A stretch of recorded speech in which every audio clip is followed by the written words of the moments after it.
Assalamualaikum viewers, this is Afaq Azam and you are watching my YouTube channel Afaq Azam Official। तो viewers, हमने इससे पिछले वाले topic में प्रेपोजिशन की डेफिनेशन और उसकी टू टाइप्स देखी थी, और जो उसकी रिमेनिंग टाइप्स हैं आज हम करने जा रहे हैं। तो जो हमारे पास उसकी थर्ड जो डेफिनेशन है, थर्ड टाइप की डेफिनेशन है, वो है प्रेपोजिशन ऑफ डायरेक्शन। तो इसकी जो डेफिनेशन है हमारे पास ये है कि ये जो प्रेपोजिशन होते हैं किसी डायरेक्शन को डिस्क्राइब करने के लिए होते हैं या बताने के लिए होते हैं। तो इसमें हमारे पास आ जाता है टू, टूवर्ड्स, थ्रू और इनटू। तो जब हम इसकी एग्जांपल्स की बात करते हैं तो इसमें हम लिखते हैं द ट्रक वाज कमिंग। अब हम बात करते हैं कि ट्रक तो आ रहा था, अब किसकी तरफ आ रहा था, कहाँ आ रहा था, उस वर्ड को, इस सेंटेंस को क्लैरिफाई करने के लिए जो हमारे पास आता है टूवर्ड्स, तो ये हमारे पास हो गया प्रेपोजिशन ऑफ डायरेक्शन। यानी ये डायरेक्शन को शो कर रहा है कि ट्रक मेरी तरफ आ रहा था, इसीलिए ये हमारे पास हो गया प्रेपोजिशन ऑफ डायरेक्शन।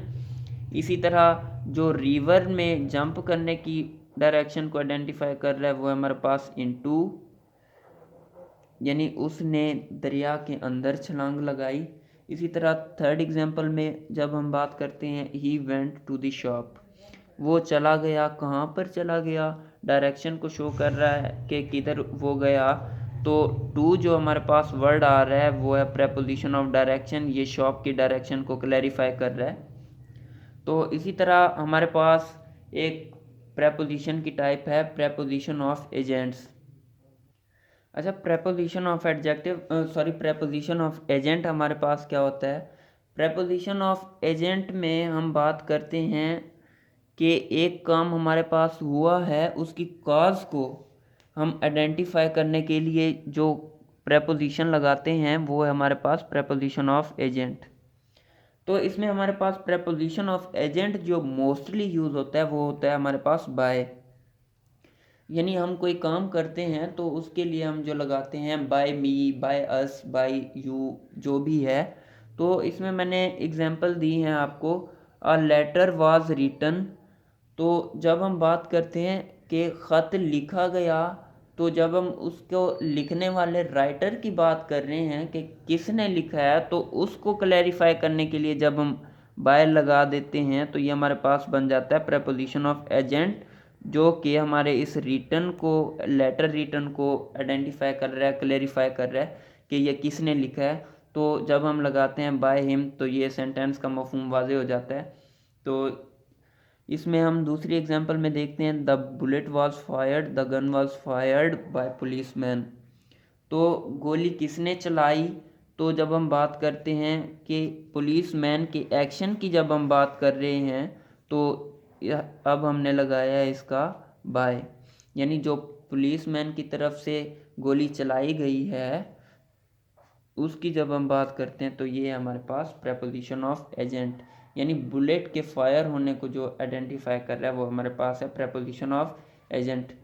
अब देखते हैं इसकी next type, preposition of things. इसकी डेफिनेशन में मैंने लिखा है आर यूज फॉर डिवाइसेस, यानी किसी भी थिंग के लिए जो डिवाइसेस वगैरह के लिए यूज़ होते हैं। इसमें हमारे पास आ जाता है बाय, एंड, विद, ईटीसी वगैरह। तो जब हम इस एग्जाम्पल में बात करते हैं he was killed with an axe, तो उसे मार तो दिया गया, ये तो हमारे पास हो गया सेंटेंस। तो किस चीज़ से मारा गया, जब हम इसको जहन में सोचते हैं तो इसके लिए हम एन एक्स की बात करते हैं, और इसको मिलाने के लिए जो हमारे पास एक वर्ड आता है वो है हमारे पास प्रेपोजिशन ऑफ थिंग। और ये जो प्रेपोजिशन ऑफ थिंग हमारे पास जो यूज़ हो रहा है वो हमारे पास यूज़ हो रहा है इस एक्स के लिए, यानी इस कुल्हाड़ी के साथ उस शख्स को मारा गया। इसी तरह जब हम जाने की बात कर रहे हैं इसमें ही इज़ गोइंग, तो वो किस तरह सफ़र कर रहा है, किस से सफ़र कर रहा है, वो बस के ज़रिए जा रहा है। तो जब हम इस बस को क्लैरिफाई करने के लिए जो प्रेपोजिशन लगाते हैं वो है हमारे पास preposition of thing. Phrasal preposition जो होते हैं हमारे पास combination of verb and a preposition. अब इसमें हम जो यूज़ करते हैं अब मैं आपको इसकी एग्जांपल से समझाता हूँ कि ही एग्रीज विद अली। तो ये जो हमारे पास टोटल ये वर्ड है, ये हमारे पास है फ्रेजल प्रेपोजिशन। ये हमारे पास एग्री वर्ब का भी कम्बिनेशन है और इस प्रेपोजिशनल वर्ड का भी कम्बिनेशन है, इसीलिए हम इसे कहते हैं फ्रेजल प्रेपोजिशन। तो अगर हम और एग्जांपल्स की बात करें, एडवाइज्ड टू हमारे पास आ जाता है इन्फिनेटिव वगैरह वाला। तो इसमें हम इसके सेकंड एग्जांपल में देखते हैं ही गेव अवे। जब हम बात करते हैं गेव अवे की, तो ये टोटल हमारे पास वर्ब और प्रेपोजिशन का जो कम्बिनेशन है हमारे पास है फ्रेजल प्रेपोजिशन। उम्मीद करता हूँ आपको आज का टॉपिक समझ आ गया होगा। Thanks for watching.